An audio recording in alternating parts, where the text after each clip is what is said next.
Je commence, hésiter. Alors, Paul, du coup, si jamais il y a des questions, tu me les donnes pendant.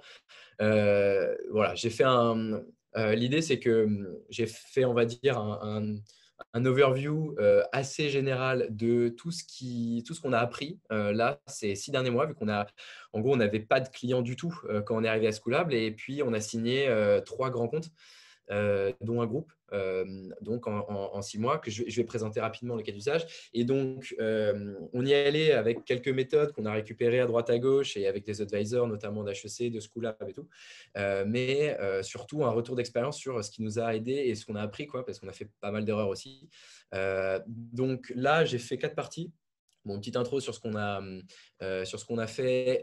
La partie donc, qui est pour moi une des plus importantes, c'est comment être légitime alors qu'on n'a pas de clients, justement.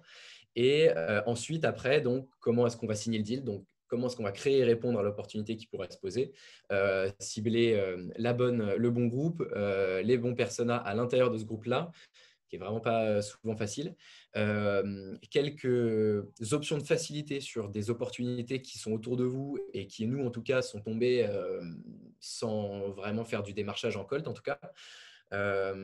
Et puis après, donc, comment est-ce que nous, en fait, on a proposé vraiment un deal qui était adapté à ces 3 entreprises-là sans faire du custom à fond. Et puis, comment est-ce que surtout on a accéléré la négociation, parce que souvent, quand on parle de grands comptes, on parle de temps très long.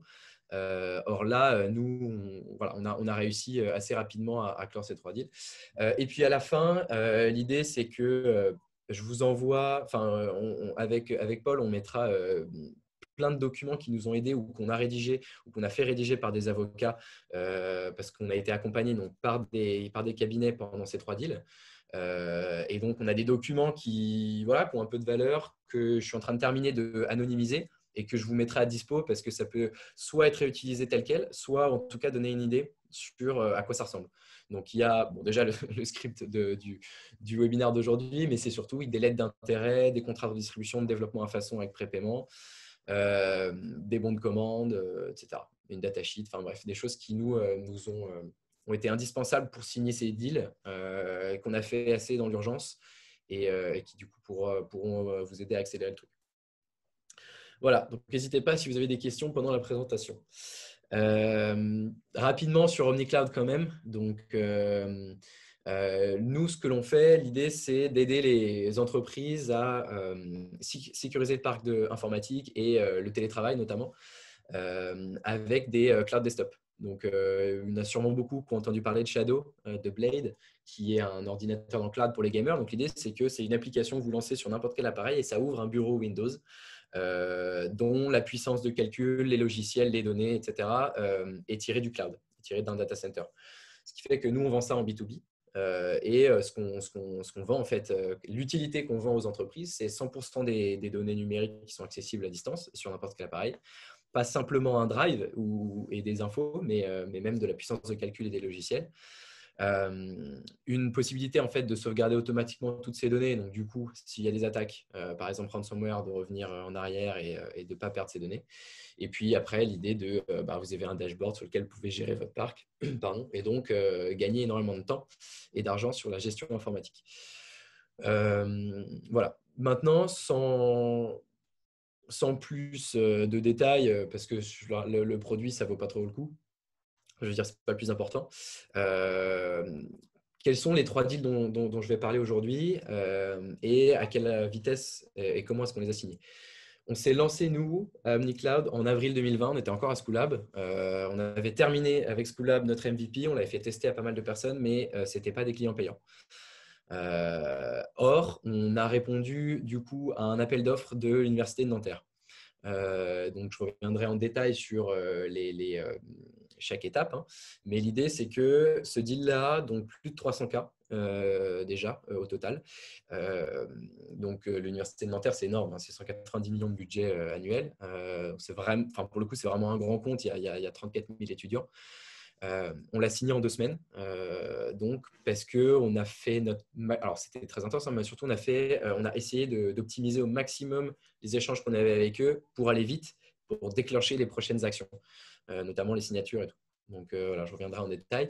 Le deuxième, c'est GoToInvest. donc, qui est un groupe allemand. Ils ont 4 filiales. Ils sont présents en Allemagne, donc à Hanovre, en Europe du Nord, en Norvège, en Suède et au Moyen-Orient, à Dubaï, au Qatar, en Arabie Saoudite. Donc, eux, le contrat, donc, c'est une montée en puissance de vente de poste, enfin de vente de cloud desktop. Hein. Et ça atteindra donc 130K de revenus récurrents mensuels à la fin 2021, donc en décembre. Donc, un peu plus de 1 million de RRA, du coup. Alors qu'à l'époque, du coup, on n'avait qu'un seul client qui était l'Université de Nanterre. Donc, il a fallu pas mal ruser sur les manières de se présenter, sans bien évidemment mentir ou bullshiter, hein, ça c'est le plus important. Et puis, surtout, il a fallu qu'on se renforce sur les pouvoirs de négociation. Et donc, voilà, je reviendrai sur quelques éléments qui nous ont beaucoup aidés. Et le dernier, OVH, un peu particulier parce que c'est un deal d'intégration, ce n'est pas de la vente directe, ce n'est pas un client direct. C'est-à-dire que, alors qu'on n'avait que très peu de clients et aucune certification, on a signé un contrat d'intégration à leur marketplace comme seule solution de cloud desktop, ce qui fait un reach en fait via OVH de 1,5 million de clients. Donc ça, on l'a signé en novembre 2020. Voilà. Donc, notamment pour OVH, ce qui était intéressant, c'était de monter au plus haut parce qu'on a rencontré du coup le cofondateur et le PDG actuel. Voilà. Pour commencer, 3 trucs déjà de base, 3 règles en tout cas qui nous, maintenant que les deals sont passés, j'arrive à vraiment mettre des mots dessus qui nous ont énormément aidé à accélérer les signatures et à du coup convaincre les interlocuteurs qu'on a appliqué avant chaque démarche. Donc, c'est soit un call, soit un mail à envoyer, soit un document à préparer. Donc, c'est anticiper, décorer et imiter, s'il faut poser des mots dessus. Anticiper, l'idée, c'est que, étant donné que là, on parle de grands comptes et d'une petite startup qui n'a pas beaucoup de ressources, moi, j'étais le seul en business développement chez Omni, et ben, il faut être capable de ne pas rentrer dans les temps longs de signature d'un gros groupe. Et donc, pour ça, c'est possible en anticipant un maximum les besoins qu'ils auront au futur, les questions qu'ils vont poser dans les prochains rendez-vous, les documents dont ils auront besoin, leur process de décision et du coup, les opportunités, c'est-à-dire les services qu'on pourra proposer pour faire de l'upselling après. Et l'anticiper donc avant même la signature, c'est très utile parce que ça permet de poser au bon moment des infos et de regagner un peu l'intérêt du partenaire et de la cible, quoi. Je t'interromps Ensuite, sur la question de. Pardon, je te pose une ouais, petite vas-y, question sur la vas-y. question sur le sujet de l'anticipation. Puisque là, en l'occurrence, donc anticiper, c'est quelque chose que tu as réussi à faire sur, j'imagine, dès votre premier client. Moi, d'instinct, tu vois, quand on me dit anticiper, je me dis c'est possible quand on a de l'expérience, quand on a déjà commencé à collaborer avec des grands groupes. Et c'est de là qu'on monte en compétence sur l'anticipation. Sur votre premier client, qu'est-ce qui vous a permis d'anticiper dans la mesure où vous n'aviez pas encore fait tout le process de signature d'un contrat? Est-ce que tu as des outils, des méthodes qui le permettent? Ouais, en fait, en gros, c'était tout simplement. Donc, le premier deal, c'était Nanterre. Et en fait, ce qu'on a fait, c'est que quand on a commencé à échanger avec eux, on a appelé des gens de notre réseau qui bossaient dans l'éducation nationale. Pour pouvoir, et donc ça peut s'appliquer du coup à n'importe quel type de cible, c'est-à-dire essayer de rencontrer et d'échanger avec des personnes qui ont le même job et qui bossent dans le même secteur que la cible pour connaître le process à l'avance, savoir un peu, par exemple, nous, du coup, on a demandé, quel est le seuil de dépenses à partir duquel il leur faut une autorisation des supérieurs. Parce que, par exemple, le secteur public, ils ont le droit de signer des prestations si jamais c'est en dessous de 4 000 euros sans avoir à faire remonter l'info. Donc ça nous a aidé pour pouvoir avancer sur la manière dont on négociait, sur les choses à signer au début ou pas. Ensuite, pareil, on a anticipé, on va dire, les certifications ou les prérequis dont ils avaient besoin. Il faut savoir que le secteur public, il faut faire partie de certains groupes, genre par exemple l'UGAP, qui est un regroupement en fait de tous les fournisseurs de l'État. Donc quand on a appris ça, on s'est dit on laisse tomber parce qu'on ne peut pas y répondre, sauf qu'on a quand même vérifié et la situation Covid et état d'urgence, force majeure, en fait, le cas de force majeure faisait qu'on n'entrait plus dans ces contraintes-là et donc on pouvait effectivement répondre à l'appel d'offres. Donc, anticiper si on n'a vraiment pas d'expérience, ce serait du coup de se dire je contacte quelqu'un qui a le même rôle et qui bosse dans le même secteur que ma cible pour comprendre son process et ses objections potentielles et les documents dont il aurait besoin s'il signait un deal comme celui sur lequel vous bossez.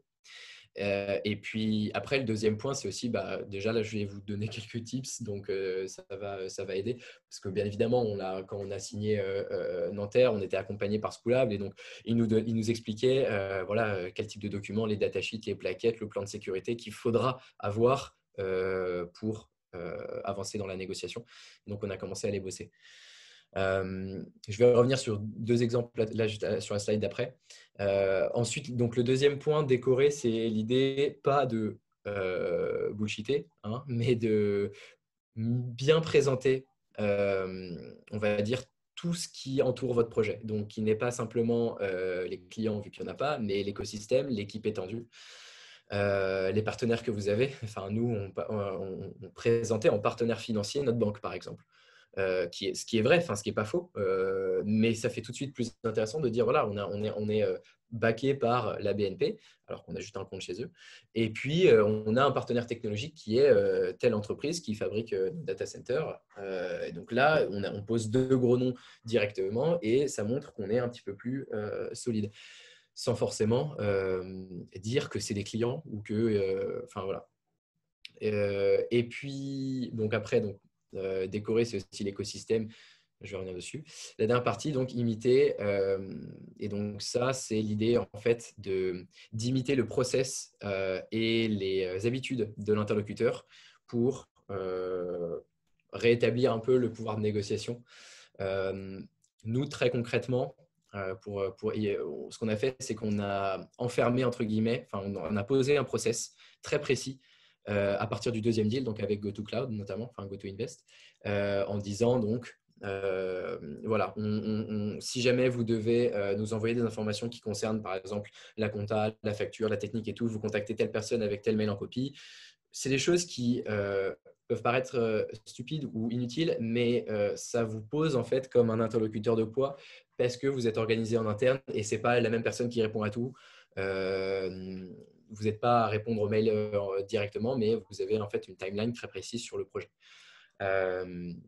Voilà, je vais du coup être un peu plus concret sur anticiper notamment. Un truc assez important à anticiper, c'est les questions, on va dire un peu sensibles, sur combien vous avez de clients, combien vous faites de chiffre d'affaires, qui sont en fait, pour le grand groupe, l'idée, c'est de se rassurer sur votre solidité.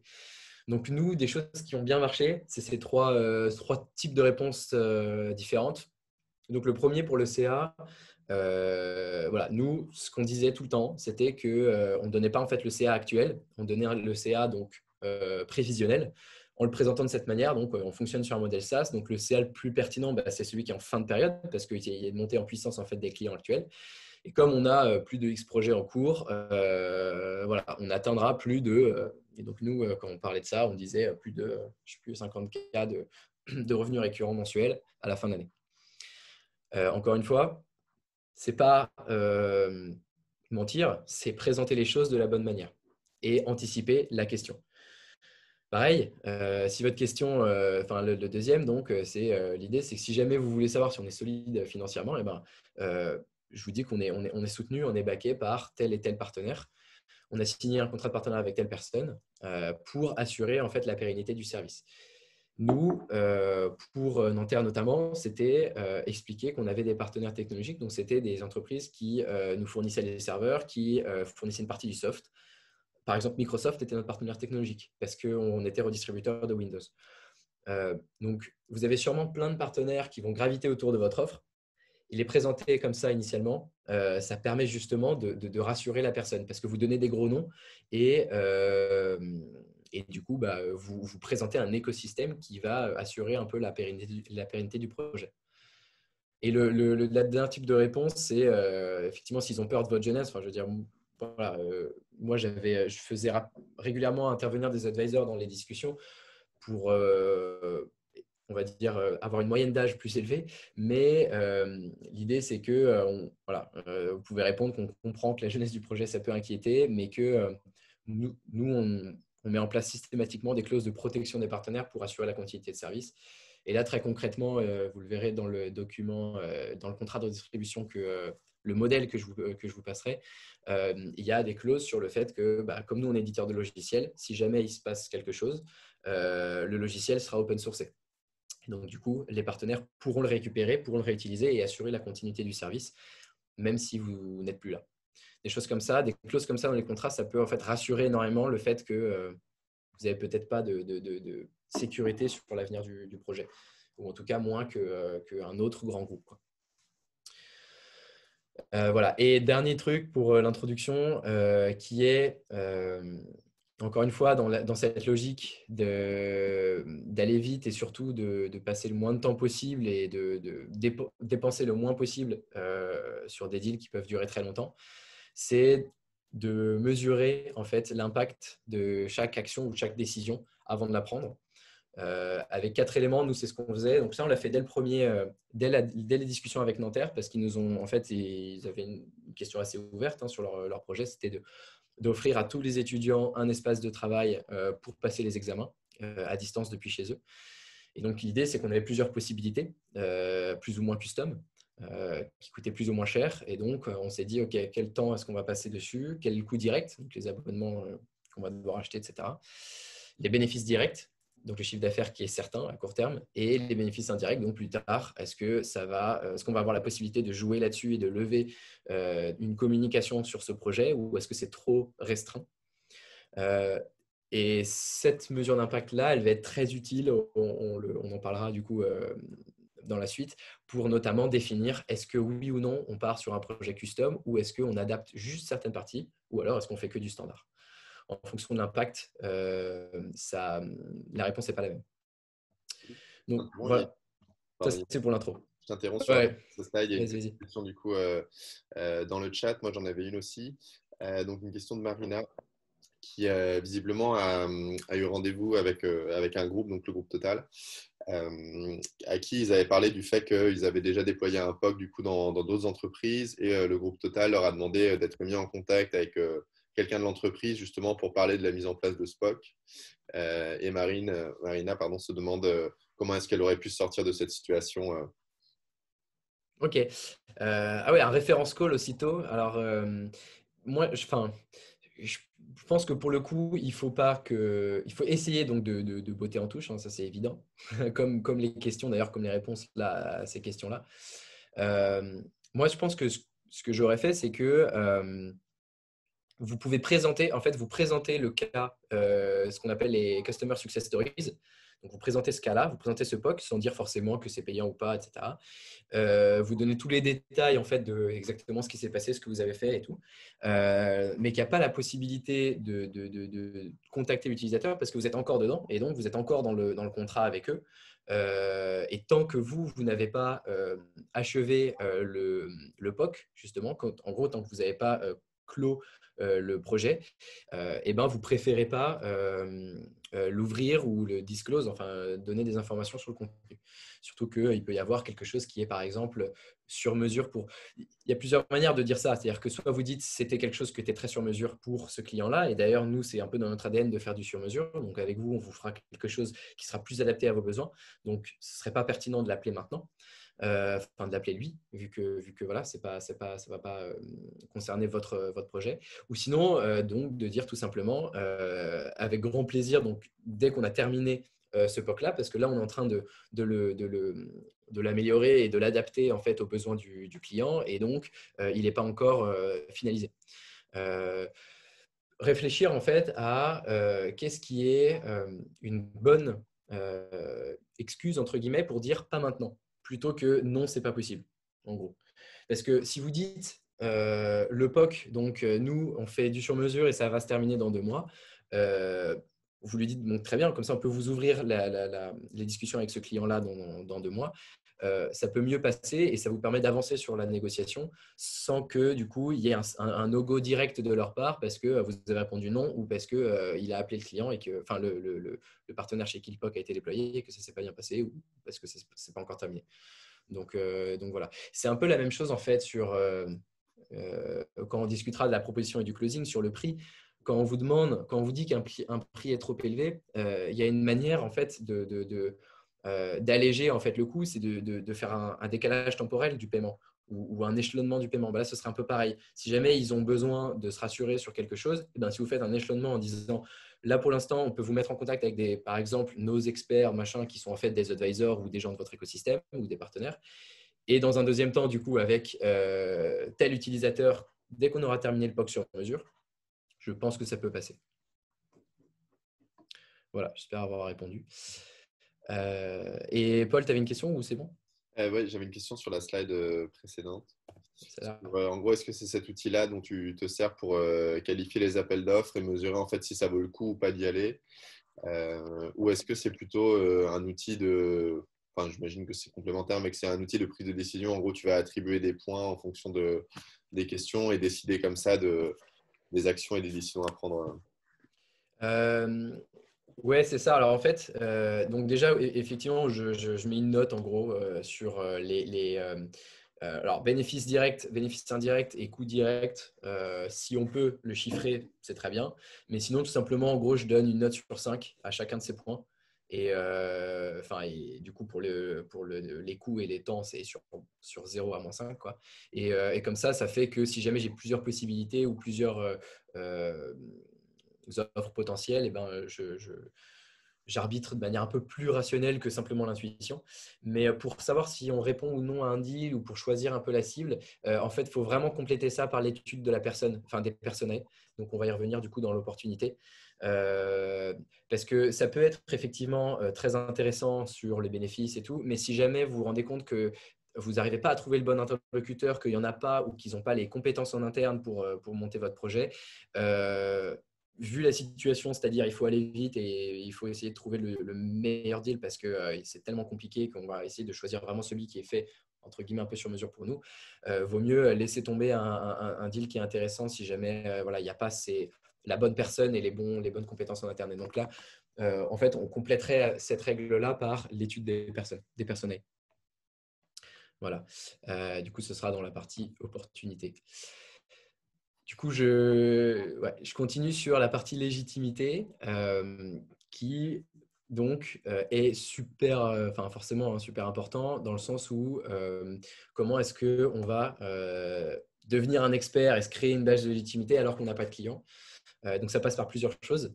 Déjà, la première chose, bon, je ne vais pas trop m'étendre dessus parce que c'est assez commun, mais c'est avoir une identité extrêmement claire et consistante pendant tout le long de la négociation. C'est-à-dire avant de commencer à négocier, il faut que vous sachiez exactement et que vous ayez des documents prêts, donc par exemple des slides, sur qui est l'équipe restreinte opérationnelle. Bon, ça, c'est nous, on était deux, du coup, pour le premier deal, mais qui est aussi l'équipe étendue. Parce que ça permettra en fait d'utiliser l'équipe étendue comme réponse aux questions ah bah, vous êtes combien et du coup de paraître un peu plus solide. Donc l'équipe étendue, ça va être en fait toutes les personnes qui travaillent à assurer la pérennité du projet, le développement du projet. Donc ça peut être des partenaires, ça peut être des advisors. Je vous montrerai notre équipe étendue là juste après. Bon après, quelle est votre mission, votre produit, votre headline, votre charte graphique. Et donc, s'il n'y a pas ces 6 éléments, le problème, c'est que ça veut dire qu'ils vont évoluer pendant les échanges et donc, encore une fois, ça peut perdre l'interlocuteur. Donc, voilà, c'est assez évident, mais faut être, on va dire, assez clair sur ces points. Et du coup, pour vous donner un exemple de l'équipe étendue, quand on nous posait la question, et notamment ça s'est posé avec Nanterre et avec GoToInvest, combien êtes-vous en gros et ben on disait toujours que voilà, en fait à l'époque, donc alors pour GoToCloud on était 3, mais pour Nanterre on n'était que 2. Par contre, bah, forcément autour de nous on avait aussi des advisors ou les membres d'incubateurs bah, comme Paul Ascoulab, comme Lisa HEC, qui bah, du coup bossent un peu pour nous, hein, pour le développement du projet, faut le dire, et aussi on avait des partenaires. et ben, on les présentait comme ça. Donc, alors pas visuellement comme ça, mais donc nous, on fonctionne avec une équipe étendue. Aujourd'hui, on a plus d'une dizaine de personnes qui vont tous être impliquées dans le développement du produit. Donc là, si jamais vous êtes dans un call avec votre cofondateur, telle personne, donc avec moi pour la core team sur les parties opérationnelles, par exemple commerciales et financières. Donc, on a également des advisors et des soutiens business pour les sujets de partenariat. D'ailleurs, ceux-là, ils vont être super importants enfin, ça peut être un énorme avantage de les intégrer dans vos discussions et de leur proposer en fait de participer aux négociations. On a eu le cas avec HEC et je vais vous en parler. Et enfin, les troisièmes, donc les partenaires, vous pouvez très bien dire qu'on a également du coup des apporteurs d'affaires marché et région. Donc nous, typiquement, cette personne-là, donc, qui est un de nos redistributeurs, on le considère comme un apporteur d'affaires marché, donc sur un marché en particulier, et donc on l'implique dans l'équipe étendue. Pareil, on a ici un partenaire technologique qui serait un apporteur d'affaires région parce qu'autour de sa région, il présente le projet. Donc ça, c'est un peu l'idée de décorer en fait l'équipe en parlant d'équipe étendue, qui nous, du coup, évitait de répondre à la question on n'est que deux. Hop, voilà. Ensuite, sur la partie rapidement, sur la charte graphique et le site internet, donc les éléments de communication, un conseil qui nous a permis de signer GoToCloud, c'est d'installer un add-on pour traduire le site directement sur Web. Enfin, nous, on utilisait Webflow, mais là, on utilisait Weglot. En gros, trouver un service, et il y en a plein pour une dizaine d'euros par mois, voire parfois gratuit avec les perks des incubateurs, pour avoir le site traduit dans toutes les langues, ou en tout cas en anglais, ça permet tellement facilement de s'ouvrir à l'international, ou en tout cas d'avoir un étranger qui arrive sur le site et qui peut comprendre en anglais, si jamais c'est pertinent. Là, pour le coup, c'est clairement anticiper une demande extérieure, quoi. Donc que je conseille vraiment. Voilà. Donc, pour continuer, parce que j'ai envie d'aller assez rapidement à la partie closing et proposition, mais j'ai pas mal de tips à donner sur ces points-là, donc je préférais quand même les poser. Quels sont les outils de vente qui, nous, en tout cas, nous ont permis d'accélérer la négociation parce qu'on les avait déjà, qui étaient tout prêts, et donc qui permettaient en gros de répondre très rapidement à leurs demandes. Donc, il y a on va dire trois éléments principaux. Déjà, un one-pager sur l'offre. Donc, c'est une page en fait PDF qui va présenter donc l'offre et les bénéfices clés, les points différenciants par rapport à la concurrence ou aux solutions alternatives, la politique tarifaire, sans nécessairement donner les prix, mais au moins comment est-ce que vous facturez, quoi. Est-ce que ça va être au temps passé, est-ce que ça va être, je sais pas, au nombre nous c'était des gigas de stockage par exemple et de la puissance de calcul.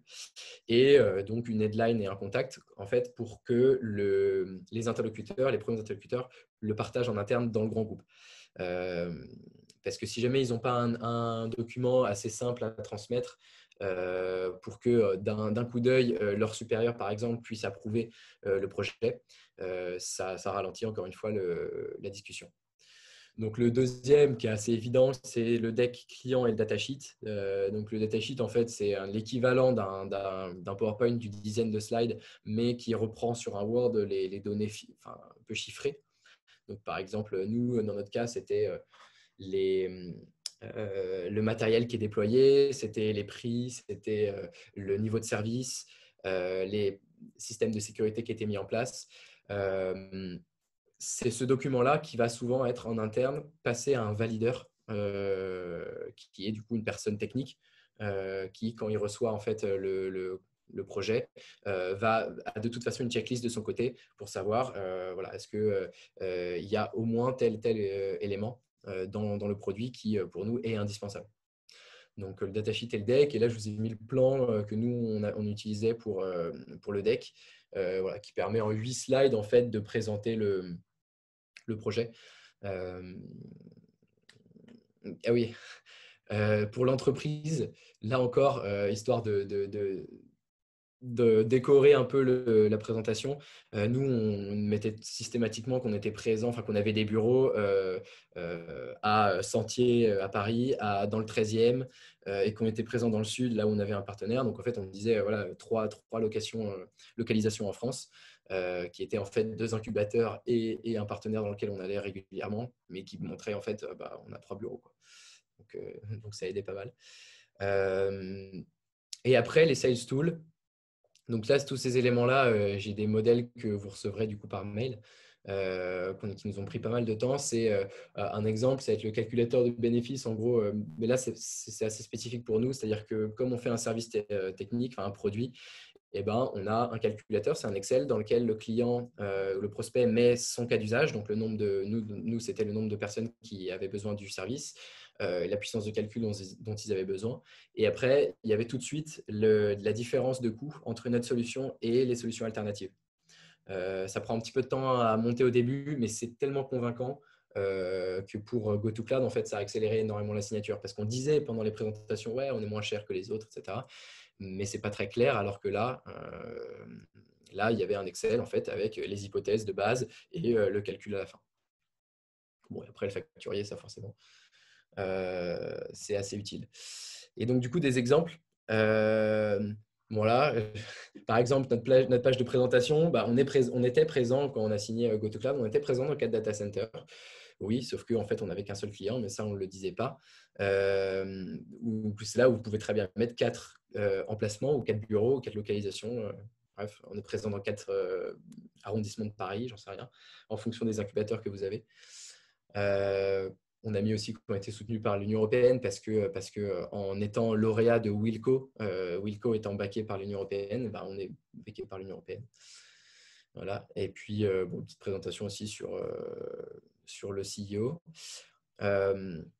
Pour présenter l'écosystème, là, l'idée, c'est que on présentait vraiment nos partenaires et les entreprises qui gravitent autour de notre produit comme faisant partie de l'écosystème OmniCloud. Si vous parlez d'un écosystème avec votre startup ou votre projet, intégrer du coup des partenaires, ça vous renforce. Et donc là, typiquement, en fait, sur cette slide-là, au final, nous, ce qu'on possède en interne, c'est que ça. C'est que la partie logicielle. Mais on a un hébergement qui est géré par un tiers, je le mets ici. Et donc, voilà, pour renforcer un peu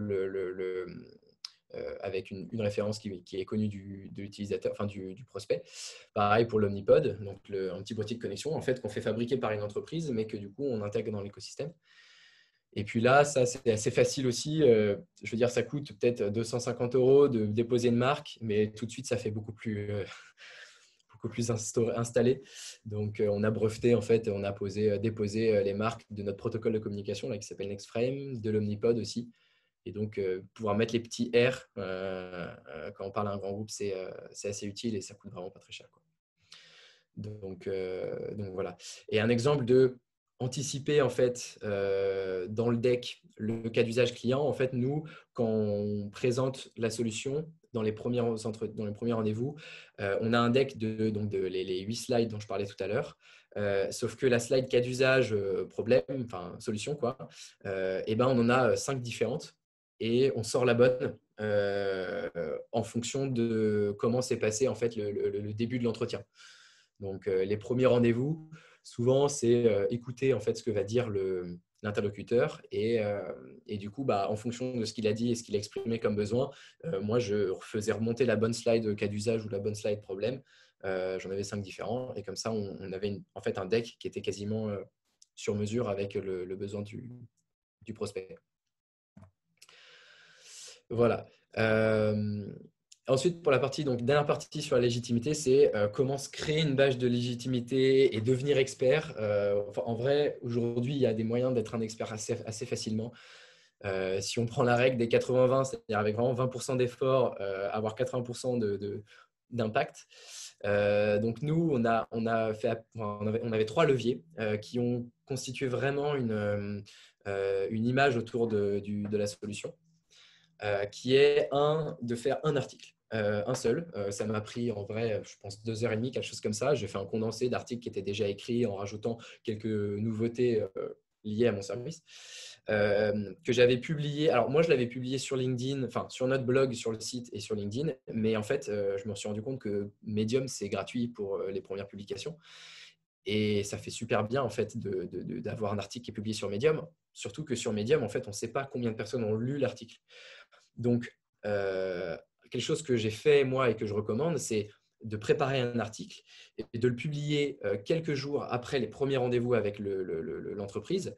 Donc, pour votre deal, on va dire, entre guillemets, en or, quoi, celui qui est vraiment adapté à votre solution, pour pouvoir l'utiliser ensuite comme contenu dans un mail de relance, par exemple, ou dans un échange. Ah bah, by the way, j'ai écrit tel article là-dessus qui reprend ça, ou publié sur Medium, voilà, qui sont du coup un coût minimum et un bénéfice indirect de visibilité assez important. De la même façon, les webinars, ça ne sert à rien de participer à un webinar si jamais derrière on ne communique pas autour. Donc nous, ce qu'on faisait, c'est qu'en fait, on a participé à quelques webinars vraiment ciblés sur le projet. Et à chaque fois, on postait sur LinkedIn, notre équipe était présente à tel webinar, merci pour ce beau témoignage, en taguant l'organisateur du webinar. Parce que voilà, c'est assez prouvé. C'est-à-dire qu'il y a 2 chances sur 3 que l'entité qui a organisé le webinaire, il voit qu'une entreprise qui a publié et qui les a remerciés, machin, ils vont le relayer. Ça va leur faire de la visibilité, ou en tout cas, ils vont liker. Et donc, là encore, si votre prospect se balade sur votre page LinkedIn, eh ben, il verra que vous avez une publication qui a été relayée par tel expert, telle entité qui organise des webinaires. Et donc, ça renforce encore la crédibilité. Et la dernière chose, c'est en fait, bon, un peu commun aussi, mais dès le début, j'ai assez régulièrement, j'utilise donc Phantom Buster pour ajouter les relations de mes prospects sur LinkedIn. Ça peut paraître un peu agressif et c'est sûr que le côté négatif, c'est que ça va pourrir entre guillemets vos relations LinkedIn, vu que vous en aurez énormément, parce qu'il y a beaucoup de gens qui acceptent même des personnes qui ne connaissent pas tant que c'est dans le même secteur. Mais en gros, ça permet de maximiser les relations de deuxième cercle ou de premier cercle que vous avez avec le prospect. Donc là, si vous ne voulez pas le faire en automatique, regardez les relations du prospect, certains qui ont le même type de job, et vous leur demandez, enfin, vous les ajoutez tout simplement. Il y en aura peut-être 10% qui vont vous répondre, mais ça fera 1, 2, 3, 5, peut-être 10 relations de deuxième cercle avec le prospect. Et là encore, ça permet, pendant les entretiens, de faire du name dropping, de dire « Ah bah, j'ai vu que vous connaissez telle personne, je le suis régulièrement sur ses posts sur tel sujet. » Et là, tout de suite, ils disent « Ah, bah, vous le connaissez, machin. » Enfin bref, voilà. Nous, ça a bien marché. Je crois que j'ai quelques exemples à la suite. C'est assez intéressant ce que tu es en train de dire parce que je pense que tout le monde est assez conscient qu'en ce moment, il y a une grosse tendance, en tout cas sur la partie prospection, acquisition, à automatiser, à envoyer des messages en masse. Et je crois que chez les start-upers, il y a un peu une fascination pour le mass marketing, on va dire. Alors que là, ce que toi, tu es en train de nous expliquer, au contraire, c'est que tout est hyper personnalisé, en tout cas autant que possible. Vous êtes dans l'hyper personnalisation avec un client à la fois, vous soignez vraiment la relation. Euh, est-ce que tu as un point de vue un peu justement sur le mass marketing? Pourquoi vous avez fait le choix, vous, d'être dans l'hyper personnalisation? Quels seraient un peu les pour, les contre de chaque? Ouais, bah ça en plus, on va en parler. Je crois que c'est bon, c'est un peu plus tard, mais c'est pas grave, je sauterai la slide. Moi, bon, c'est mon avis personnel, mais je l'ai testé vraiment pendant un peu plus d'1 an parce que pendant que mon associé développait le produit, moi j'essayais de créer en fait une liste d'attente de clients potentiels. Donc je vendais le produit en expliquant que aujourd'hui on était full et qu'on avait une liste d'attente. Enfin bref, donc, du coup j'utilisais beaucoup de solutions, les Lemlist, Zapier, les intégrations Dropbox, enfin Drop Contact, pardon, etc. pour faire du mass. Et quoi qu'on en dise, en tout cas avec notre réputation, notre jeunesse, etc., ça ne me marchait pas bien. C'est-à-dire que je passais vraiment beaucoup de temps. L'idée de vous allez passer 6 fois moins de temps, c'est un peu vrai, mais je suis, on va dire, assez, enfin pas forcément très convaincu. Et donc, assez rapidement, et donc, notamment quand on a lancé le produit commercialement, on a arrêté l'automatisation. À part juste pour l'ajout donc des relations. Donc en gros, tous les jours, j'ajoute quelques relations et donc je mets souvent en source les relations de mes prospects. en source d'ajout sur LinkedIn. Mais sinon, à part ça, on ne faisait pas d'automatisation, on ne faisait pas de séquence de mails générale. On en faisait, mais encore une fois, une par prospect. Parce que là, je suis vraiment dans le cas où je parle de signer un grand groupe, un grand compte quand on n'a pas de client. Et dans ce cas-là, ça marche pas. Enfin, en tout cas, nous, ça ne marchait pas l'automatisation. Et donc, quand on est passé sur de l'hyper-personnalisation, c'est-à-dire on a en gros par semaine, enfin même pas du coup, toutes les 2 semaines, je rajoute un autre client, un autre prospect dans mon pipe, mais pas plus.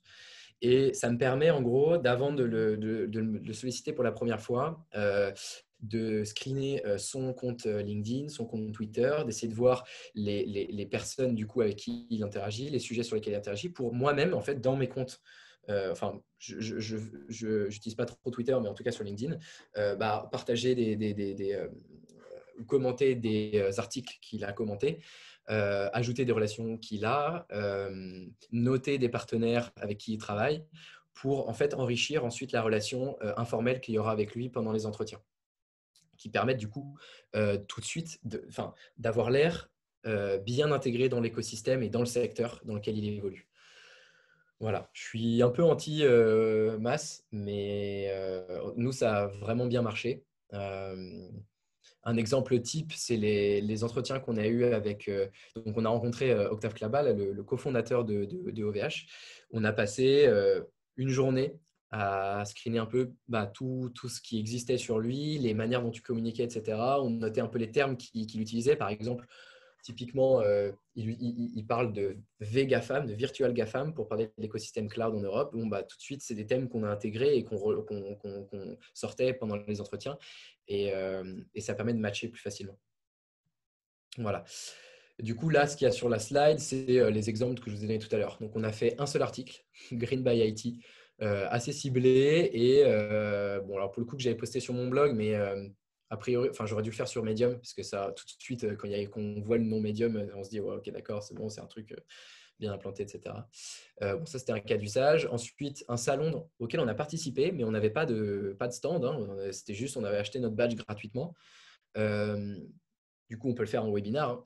Mais plein de posts sur on était présent, merci de nous avoir accueillis avec des partenaires. Et donc, comme ça, le prospect, il arrive sur le compte LinkedIn et il se dit, OK, il peut facilement penser que vous avez payé 5 000 € pour acheter un stand parce que vous êtes bien implanté, quoi. Alors que dans la réalité, c'était 0 € et c'était y passer 2 heures.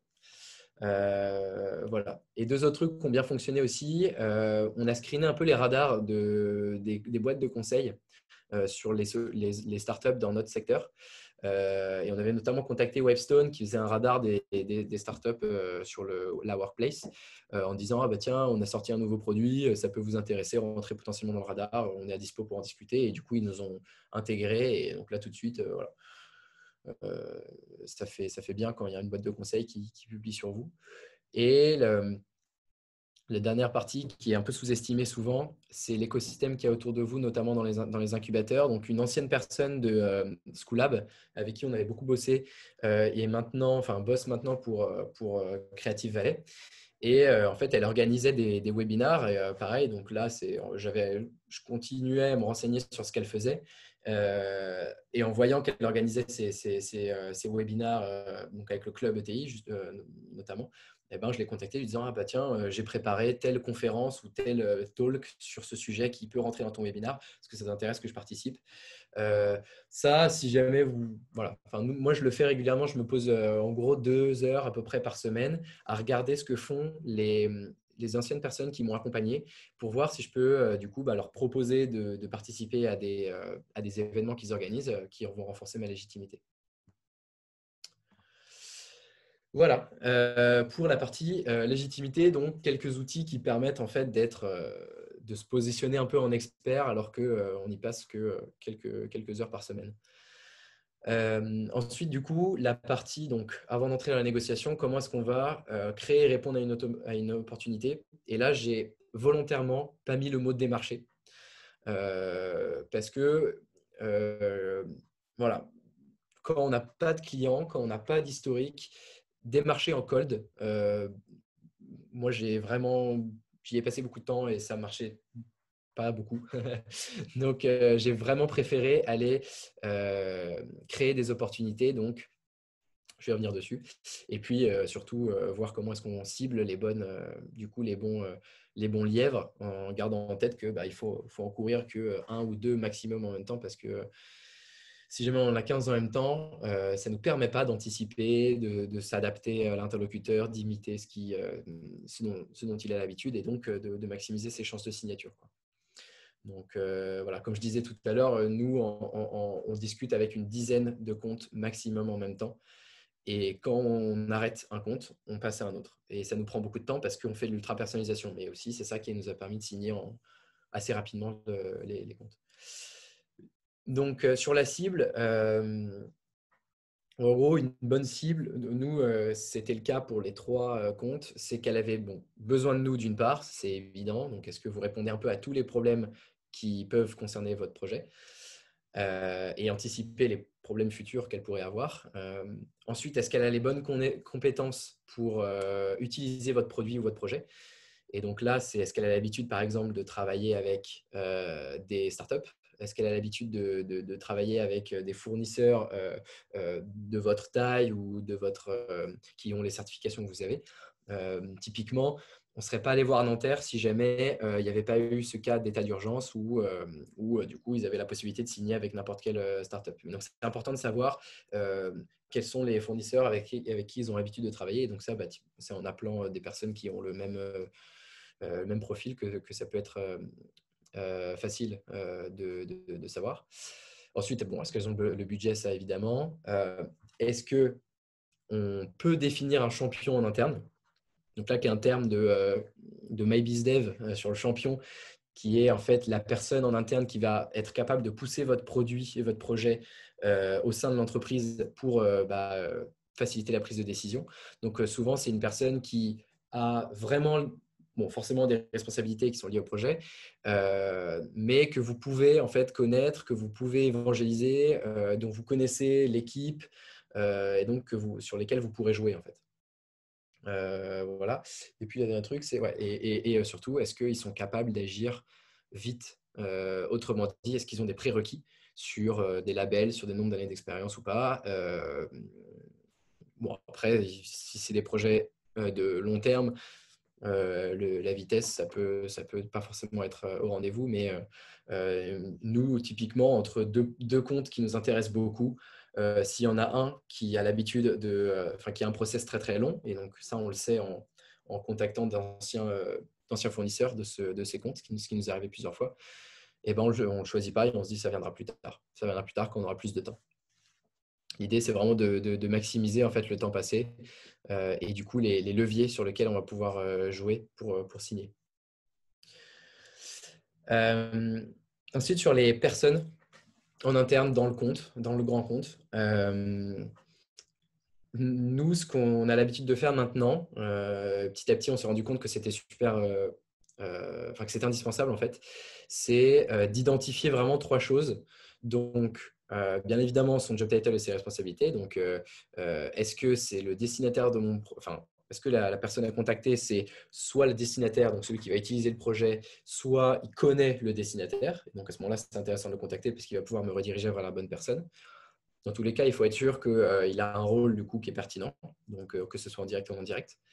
Ensuite, quelle est son équipe et quels sont ses supérieurs? Donc, il faut être capable de les identifier pour ensuite accélérer la signature.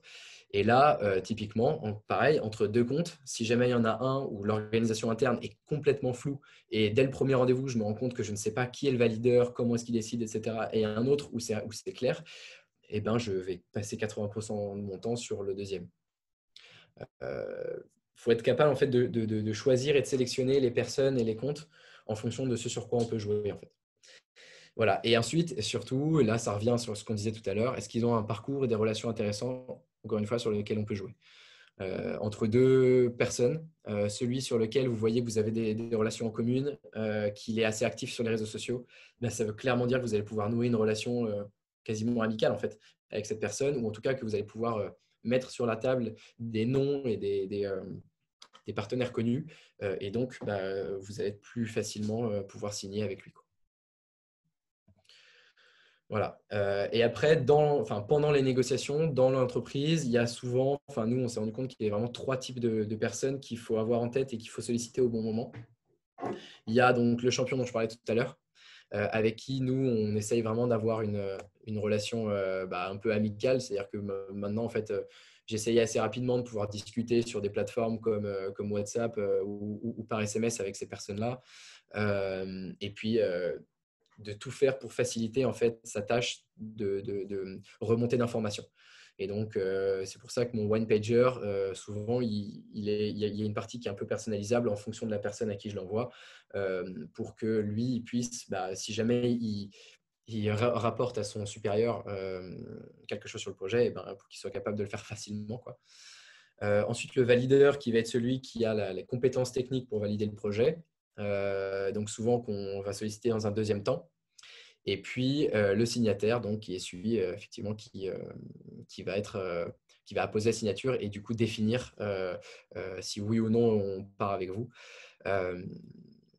Voilà, avec le fait que nous, on a été assez proactifs sur quand est-ce qu'il faut solliciter le signataire. Et en gros, pour notre deal avec Nanterre, on ne l'avait pas fait. C'est-à-dire qu'on a attendu qu'au bout de donc, une semaine et demie, le rendez-vous avec le signataire se passe. Or, on s'est rendu compte en discutant avec lui, donc qui était en fait le directeur de la business unit avec laquelle on travaillait, on s'est rendu compte que le budget n'était pas annoncé, n'était pas le vrai budget. Et donc, il fallait qu'on revoie notre proposition. Et ça, si on l'avait fait plus tôt, ça nous aurait fait gagner beaucoup de temps. Donc, quand on a discuté avec GoToCloud, en fait, dès qu'on avait passé la validation, donc au bout du deuxième rendez-vous, on a tout de suite sollicité un rendez-vous avec le signataire, donc qui était le directeur, qui était le CSO, le directeur des ventes, quoi. En disant, bon, voilà, on a quelques points à valider avec lui. On aimerait échanger sur les besoins futurs et sur quoi on peut vous accompagner dans le futur pour construire la bonne proposition. Donc, est-ce qu'on peut avoir une demi-heure d'entretien avec lui?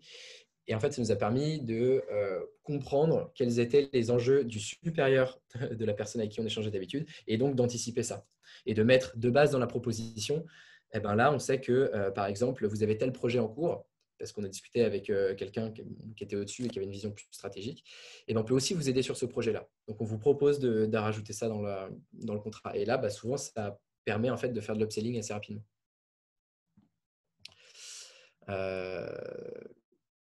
Voilà. Et donc, pour du coup résumer un peu sur comment est-ce qu'on va créer une opportunité maintenant qu'on a identifié l'ambassadeur, le valideur, le signataire et qu'on sait que c'est des personnes sur qui on a la matière. Il y a plusieurs options de facilité. Déjà, quelque chose qui est pour moi vraiment indispensable, et surtout quand on parle de grands comptes, c'est de regarder les grands comptes qui organisent des concours d'entreprise ou qui ont des programmes d'entreprise par exemple, d'accompagnement de start-up ou de choses comme ça. Au VH, si on a pu très rapidement rencontrer l'équipe dirigeante et donc pousser l'intégration sur un marketplace alors qu'on avait 10 clients à l'époque et on était tout jeune pour une marketplace qui est censée intégrer uniquement les produits les plus développés. Et on a participé à leur concours de start-up qu'ils avaient pour un de leurs événements. Et voilà, on l'a gagné, mais c'est qu'on a sollicité du coup, est-ce qu'on pourrait, il y avait des heures de coaching qui étaient proposées, et donc on a sollicité le fondateur et le PDG pour pouvoir échanger avec eux et leur proposer cette intégration-là. Tessie, qui est un autre grand compte avec qui on est en train de monter une proposition, a un programme qui s'appelle BP Checker, qui est en fait un peu on va dire un programme où ils vont recenser les startups, les projets innovants, les présenter à leurs clients en interne, les accompagner, etc. Et il y en a plein comme ça, des programmes d'accélération de grands comptes. Et en fait, entrer dans ce programme-là, ensuite, ça permet d'aller en interne demander des rendez-vous avec les bonnes personnes et de ne pas faire de l'appel à froid, quoi. Donc, nous, ça nous a permis très rapidement de rencontrer le directeur technique de Tessie et de valider du coup que notre produit correspondait à un de leurs cas d'usage et du coup de travailler sur une proposition. Alors que si on avait contacté à froid le CTO, jamais on aurait eu une réponse, je pense. Voilà. Et la dernière chose, on l'a déjà évoqué, c'est de participer du coup à des webinaires qui seraient organisés, bon là c'était le Web Summit, mais qui seraient organisés par l'entreprise pour après rebondir en contactant l'organisateur. Hop. Voilà, je regarde juste parce que je vais accélérer un petit peu. Ouais. Enfin, je vais sauter, je pense, quelques trucs. Est-ce que tu as des questions, Paul, ou pour l'instant c'est clair? Je sais pas ce que tu préfères. Est-ce que tu préfères qu'on déroule la présentation maintenant que tu es lancé et qu'on prenne les questions à la fin? Qu'est-ce qui te… Ouais, je pense que c'est mieux parce que si jamais j'y réponds en fait dans la suite, ça permet de ne pas couper le. Voilà. Sauf si ce que je dis n'est pas compris. À ce moment-là, je reviens dessus, hein, mais si jamais c'est des questions ouvertes, je préfère du coup dès que j'ai terminé. Ok. Voilà. Ensuite, donc, une autre option de facilité pour aller chercher un grand compte, c'est de faire de la recommandation, hein, forcément. Sauf qu'on le dit, on peut le dire souvent, mais on ne le fait pas nécessairement. Donc, nous, ce qu'on a fait, c'est qu'on a un de nos fournisseurs donc, de ces récits que vous voyez là, on lui a demandé de tout simplement, est-ce que vous avez des clients qui pourraient être intéressés par notre solution? Est-ce que vous connaissez des gens? Et c'est eux qui nous ont fait une introduction auprès de GoToCloud en disant, bah, tiens, il y a eux qui pourraient avoir besoin de ça. Donc, regardez en fait vos partenaires technologiques, vos partenaires financiers et parfois, si vous avez une bonne relation avec eux, il ne faut surtout pas hésiter à leur demander une introduction ou à leur demander s'ils ont, même un peu comme un challenge, quoi. Est-ce que vous avez des entreprises ou des contacts dans votre réseau qui ça pourra intéresser? Comme ça, on fait une approche commune et puis c'est du gagnant-gagnant. Et en fait, maintenant, avec quasiment tous nos partenaires, tous nos fournisseurs, on a signé un contrat d'alliance qui est un contrat en fait où nous, on va pousser, si jamais c'est pertinent, leur solution à nos clients et eux vont pousser notre solution à leurs clients si c'est pertinent. Qui est un contrat d'alliance qui est en fait juste, pas un contrat de distribution là pour le coup, mais du co-marketing en fait. Et ça, quand on est tout jeune, c'est intéressant parce que ça permet de renforcer en fait, son pouvoir de vente, quoi, parce qu'il y a quelques leads qui pourront rentrer de personnes tiers. Et puis, les réseaux d'entrepreneurs, bon, nous, on fait partie de Réseau Entreprendre et on a récupéré plusieurs deals via Réseau Entreprendre, donc via les membres de Réseau Entreprendre.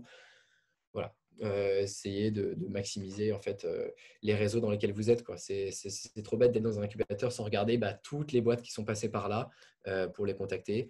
Les entreprises dans lesquelles on travaillait, les advisors de ces incubateurs. Enfin voilà, Paul, par exemple, j'avais discuté avec Martin qui avait bossé à la SOG. Bon, on a pu avoir un rendez-vous du coup avec le directeur technique en lui disant ah, bah, tiens, est-ce que tu peux pousser ça? Enfin bref, donc voilà.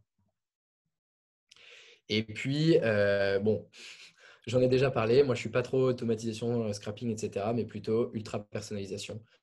Et si jamais il y a une séquence quand vous avez, enfin, ultra personnalisée à envoyer, ou en tout cas, nous qui me fonctionnait, c'était 4 mails, pas plus, la plupart du temps. Et donc, le premier sur une introduction et un peu un teaser, donc rester assez vague, mais avec quelques mots-clés, répondre aux besoins du prospect.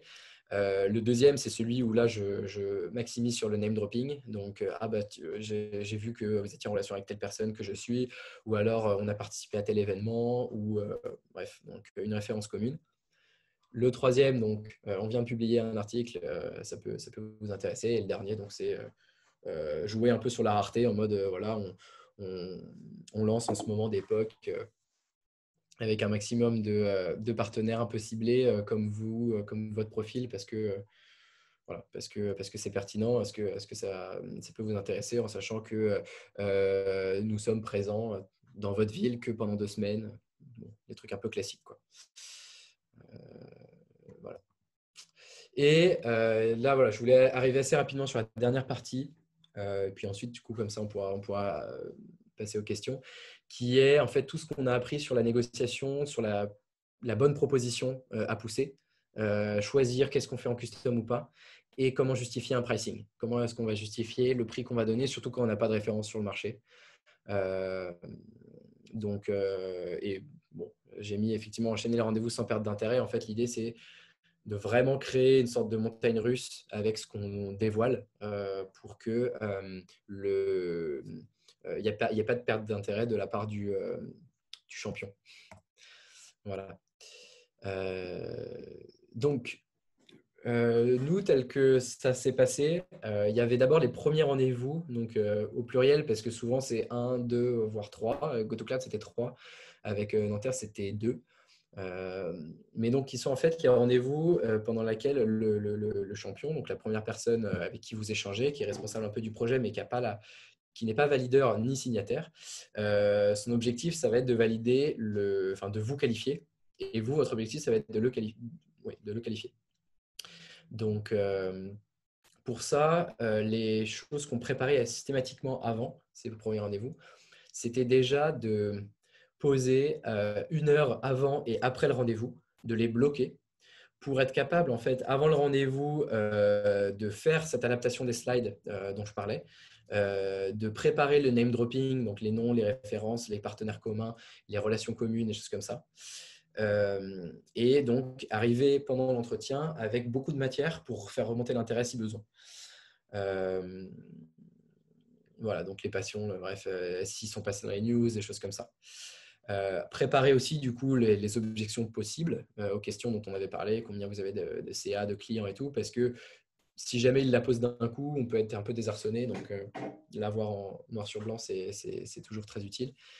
Et travailler sur le mail qui va être envoyé après le rendez-vous. Donc nous, en fait, on a des modèles de mail à trous où on dit merci pour la qualité de l'échange. Du coup, je reviens sur les points évoqués, bullet point, et pour les next steps. Voilà. Et en fait, ça, avec l'idée, c'est qu'il faut absolument l'envoyer dans l'heure qui suit le rendez-vous, d'où le fait de bloquer 1 heure après le rendez-vous, pour, maintenant que c'est chaud, que l'interlocuteur ait tous les éléments pour qu'il puisse très facilement rebondir ou transférer l'information au valideur ou au signataire. Donc, nous, on bloque systématiquement 1 heure avant et après pour être capable en fait, d'arriver avec toutes les informations vraiment récentes dans la tête et après le rendez-vous, de fournir tous les éléments dont ils ont besoin pour avancer. Et les trucs qu'on qualifie maintenant systématiquement pendant les premiers rendez-vous, c'est donc les points que vous voyez là. Le cas d'usage qu'ils ont, enfin qu'ils annoncent au début en tout cas, qui a la responsabilité, qui est-ce qui est capable de signer pour être capable de le contacter rapidement. Est-ce qu'ils ont le bon budget ou en tout cas qu'est-ce qu'ils ont comme budget moyen. Donc c'est des questions ouvertes que vous pouvez poser. Donc par exemple, quand vous travaillez ou si vous avez travaillé par le passé avec ce type de service, comment est-ce que ça s'est passé, quels étaient les problèmes, voilà, quel est votre budget moyen, ça se pose tout à fait comme question. Nous, pour GoToCloud, on leur a clairement demandé combien est-ce qu'ils avaient comme budget pour ce type de service. Bon, ensuite, quelle est leur taille et leurs clients et partenaires si c'est pertinent. Ensuite, comment est-ce qu'ils vont mesurer la valeur du service. Donc, est-ce que, par exemple, ils ont des indicateurs de performance en interne. Donc, si vous faites un service, j'en sais rien, RH, comment est-ce qu'ils mesurent les satisfactions de leurs employés. Et enfin, quel est le timing et le process donc, pour la signature. En sachant que à la fin du rendez-vous, remettre sur la table le cas d'usage, souvent c'est intéressant parce qu'il change.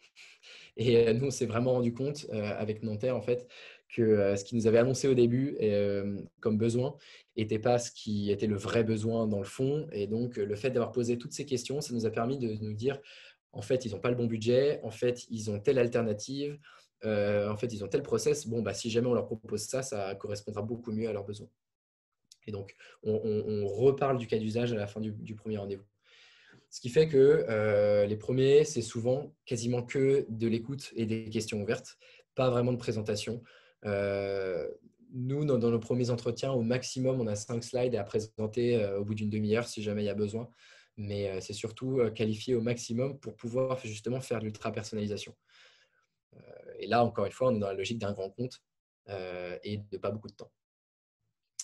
Voilà. Et bon, bien évidemment aussi définir les next steps pendant l'entretien. Je t'interromps parce que c'est hyper intéressant et je vois qu'on a énormément de questions qui commencent à affluer dans le chat. Te demander d'accélérer un tout petit peu pour qu'on ait le temps de répondre Ouais. à ces sujets.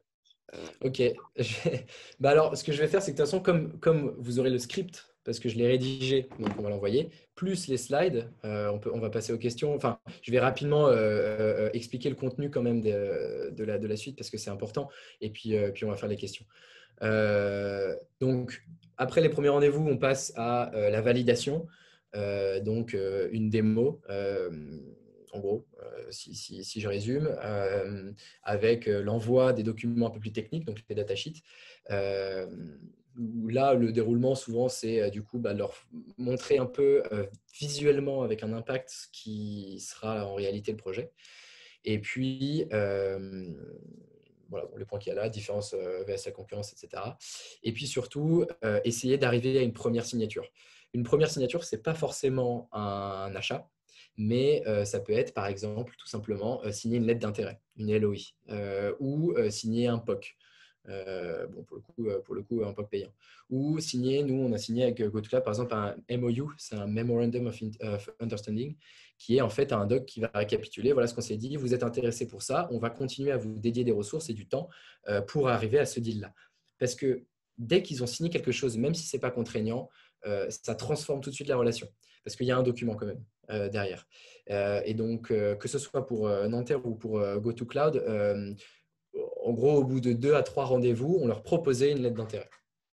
En leur disant, nous, ça nous rassure. Comme ça nous permet de passer un maximum de temps et de vous proposer la solution la plus adaptée. Voilà, bon, quelques tips en fait pour accélérer ce processus.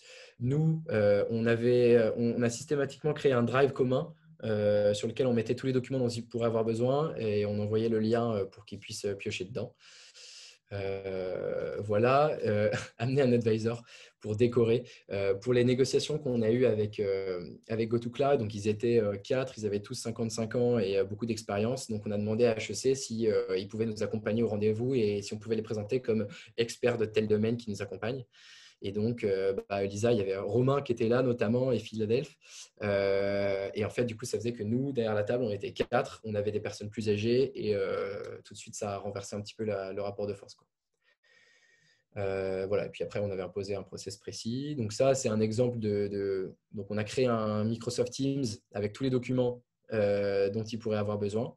Et ils ont accès en permanence et moi, je peux les mettre à jour. Et puis après, anticiper la communication. Donc là, c'était juste faire des photos pendant le projet. Ensuite, et c'est, on va dire un peu le dernier point important, et puis on pourra passer aux questions, c'est juste sur l'impact, sur quand est-ce qu'il faut faire du custom. Moi, ce que je recommande vraiment, c'est que le custom, donc ça va prendre souvent beaucoup plus de temps et un bénéfice indirect un peu plus faible, parce que ce n'est pas un cas d'usage qu'on pourra reproduire forcément, et que souvent, ça vient avec de la marque blanche ou des exclusivités.